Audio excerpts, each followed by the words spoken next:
Is there a reason why our keyboards are arranged like this? Is there a better layout than the standard version? How do Chinese people type characters with a keyboard? And what keyboard should I use for speed? Before the digital era, there used to be typewriters in this world. And man, they're heavy. The first typewriters were invented in the early 1870s by Christopher Scholes, and they first had this keyboard layout. The problem is, common letters combinations would get stuck like this. And to fix this problem, they rearranged the letters by trial and error, at the end reaching the QWERTY layout that we all know. This layout is by far the most universal one.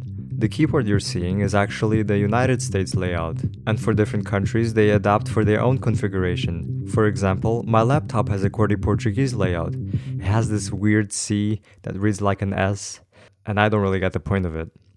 How do my parents write Chinese characters? They also use QWERTY keyboards, but just write how it sounds. For example, I am in Chinese is 我是. So you write it and the algorithm shows you the possibilities of characters. In Germany, the first time I typed my password on the library computer, it didn't work. And that's because the major difference between QWERTY and QWERTZ is that the Y and Z keys have changed positions, mainly because T and Z often appear together in German spellings, and would otherwise be too difficult to write with one hand. For example, sitzen, Platz, benutzen,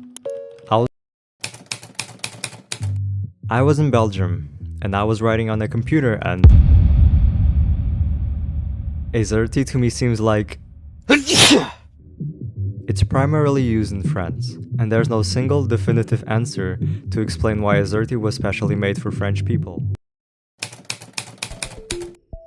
So now we know that the reason the keyboards look like this, it's because the limitations of the typewriter, and we just got used to it. But August Dvorak studied the frequency of letters used in the English language and created his own layout that would require the least finger movement. And this, ladies and gentlemen, is what peak performance looks like. Now if you really want speed, then use a stenotype machine. And this is what they actually use in court. Believe it or not, the speed he's writing is similar to the previous clip. And this phonetically typing method allows you to write super fast, but for way longer times. Thank you so much for watching. I hope you learned a thing or two about keyboards.